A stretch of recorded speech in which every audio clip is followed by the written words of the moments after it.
Olá, bora conversar? Você sabe, com essa correria minha de mentoria e de palestras e ajudar pessoas, que é a minha missão de vida, eu tô extremamente feliz, mas por um lado ando meio sumida. E aí tem um assunto que tem tanta gente conversando comigo, que é o seguinte: Gisele, eu tenho dificuldade de falar não. Gisele, eu coloco todo mundo na minha frente, eu tô sofrendo porque eu me dou demais, porque eu sou um hospedeiro demais. Eu falo, vocês são a vaca onde a mosca pousa, né? E aí vira um hospedeiro, vira ali o berne da vaca.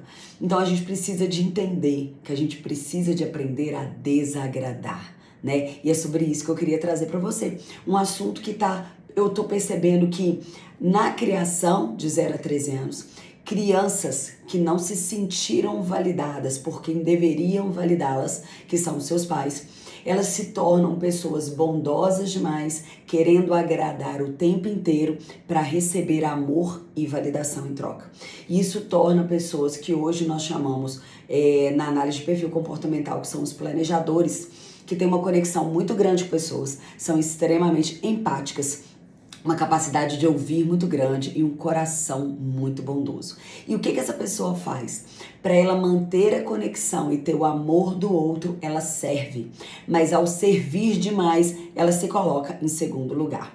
Então, nós precisamos de entender o seguinte: para nós sermos livres para desagradar, nós não precisamos de simplesmente entender quem nós somos. Nós precisamos, na verdade, de fazer um caminho contrário que eu quero te ensinar nesse vídeo. O que acontece? Nós temos duas opções. Ou nós somos o centro do nosso mundo e nos priorizamos, ou nós, pelo vício emocional, achamos que deveríamos ser o centro do mundo do outro. Vou esclarecer isso para você. Sabe aquela pessoa chata que vive te cobrando, que você deveria fazer, que você deveria ligar, porque você não fez isso, você não me convidou para aquela festa, estou extremamente chateado, vi todo mundo na festa e eu não estava lá. Então, essas cobranças, elas nascem da ideia de que o outro deveria te servir antes de você se servir. E como que isso acontece? Como dentro da sua mente você abre mão do que você quer fazer para agradar a outra pessoa, você lança nessa outra pessoa a expectativa do que você faria. Então, quando eu te explico por que você é assim, você tem que perceber que você teve uma formação, teve crenças, tem gatilhos e memórias diferentes do outro. Então, quando você espera que o outro faça, você está lançando em cima do outro a sua expectativa. Isso não é saudável. Muitas pessoas falam assim: mas eu sou boazinha assim. Quando eu faço isso, eu estou fazendo o melhor para outra pessoa. E aí você acha que você está cultivando um relacionamento, mas na verdade isso está sendo disfuncional, porque ao só servir o outro e achar que você tem que ser o centro do universo do outro, tem te trazido muitas decepções, sensação de ingratidão, sensação de rejeição e de não aceitação, já que inconscientemente, ao servir demais, o que você busca é ser validado, querido, aceito e amado. Então você não se coloca em primeiro lugar e acha que a outra pessoa também deveria fazer isso por você, tá certo? Então nós nos tornamos essa pessoa chata, cobrando e distorcendo relações que estão inseridas nas nossas vidas. Cobramos de amigo, cobramos de família, cobramos no ambiente de trabalho, tudo isso porque nós não aprendemos a nos posicionar em primeiro lugar na nossa própria vida e transferimos para outra pessoa essa missão. Então isso é muito complicado. Quando nós não praticamos a liberdade de desagradar, para nos priorizar, nós vemos o outro praticando isso, falando não para você para se priorizar, você fica chocada. Como assim? Eu faço tudo para agradar aquela pessoa, eu tô sempre disponível por ela, já cansei de fazer um monte de coisa que eu não gostaria só para atendê-la, e isso te choca. Isso te causa uma dor gigante, mas você, depois que passa, começa a mendigar esse afeto, esse amor e essa aceitação. Então nós lançamos no outro a expectativa do que nós faríamos e estamos nos colocando no centro do mundo do outro e não no centro do nosso mundo, tá certo? Então bora lá. Toda relação que você não pode ser inteiro, ela é disfuncional. Então quando você pensa que encontrou a tampa da sua panela, você não se considera, você acha que para ser inteiro você depende do outro. né? Então, é normal nós fazermos concessões no relacionamento, porque hoje eu não tô afim, mas eu vou, né, por você. É normal a gente flexibilizar, mas não é normal você abrir mão dos seus valores. Às vezes, dentro de relações, né, as amizades ali, os relacionamentos, às vezes chega para você uma proposta onde se você topar fazer, às vezes passando por cima dos seus valores para agradar a outra pessoa, isso é totalmente disfuncional.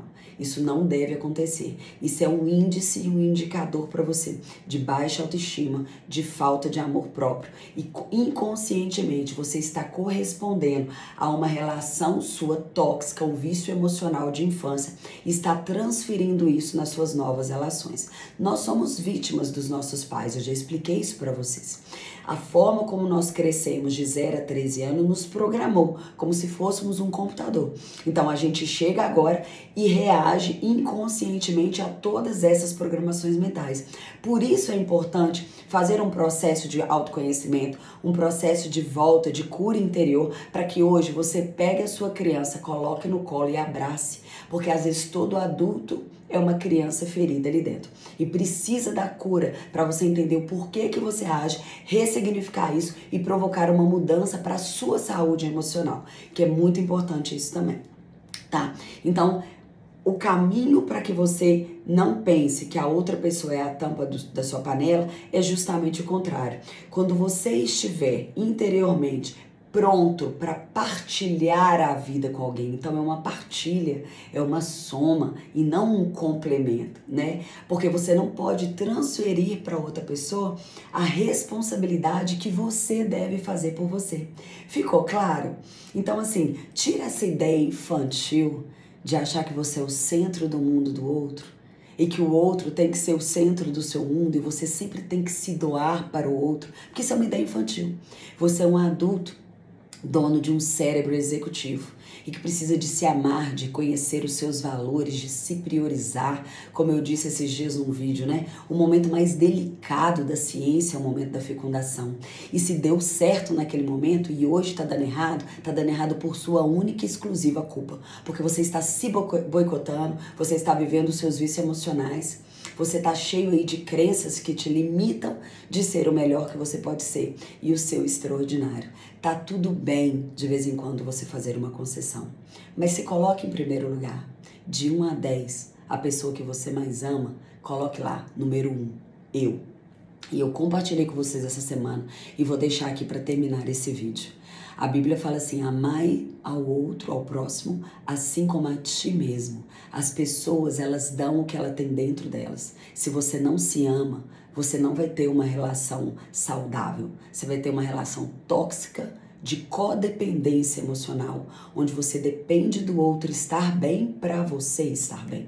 Então você ainda não é inteiro. Se você não é inteiro, você não é capaz de respeitar a inteireza do outro, que já tem a liberdade de te desagradar. Quanto mais você aprender, quanto mais você te atender às suas necessidades primeiro, mais você vai ser o centro do seu mundo e mais você vai ter a liberdade de desagradar o outro para agradar você mesmo. Espero que tenha feito sentido para você. Foi um hashtag Energias um pouquinho mais longo, mas é um tema muito válido e eu tenho certeza que vai te ajudar para que a gente possa se ver no topo. Até a próxima.